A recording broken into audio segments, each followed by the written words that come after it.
सबको राम राम। आज मैं एक कहानी सुनाने जा रही हूँ राम लक्ष्मण सीता की। बात उस समय की है जब राम वनवास जाने लगे तो सीता जी बोली मैं भी साथ चलूँगी।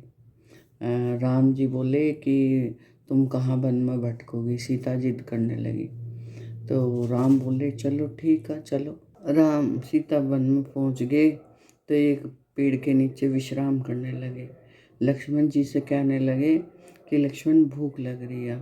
तो लक्ष्मण जी कंद फूल फल ले आए, दोनों भाई जीम लिए। सीता जी से कहने लगे तुम भी जीम लो।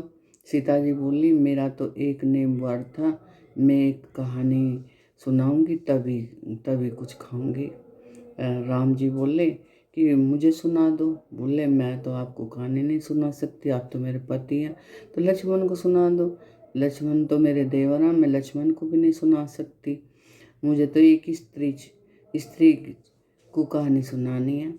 बोले तो थोड़ी दूर पर कुआं है, वहाँ चली जाओ, वहाँ कोई स्त्री मिल जाएगी। तो सीता जी जो कुएं के मटका लेकर कुएं के पास चली गई पानी लेने के लिए। तो वहाँ देखा एक स्त्री आ रही है बड़े घर की, बड़े छम छम करती हुई रिमझिम। तो कहने लगी तुम मेरी कहानी सुनोगी। बोली नहीं, मुझे तो देर हो जाएगी और मेरी सास तो मुझे गुस्सा करेगी। फिर एक दूसरी स्त्री आई, कहने लगी तुम मेरी कहानी सुनोगी। वो बेचारी बहुत गरीब थी, कहने लगी हाँ सुनूंगी, सुनाओ।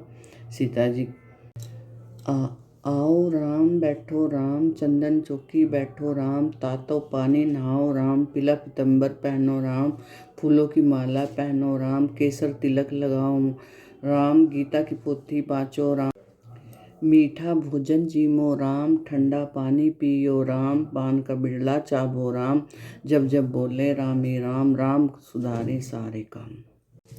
स्त्री जब कहानी सुनकर घर गई तो सास कहने लगी तुम्हारा घर तो अन्न धन से भरा हुआ है, देखो। स्त्री बोली ये सब राम की कृपा का फल है, जैसे भगवान राम और सीता मैया ने मुझे दिया सबको दे।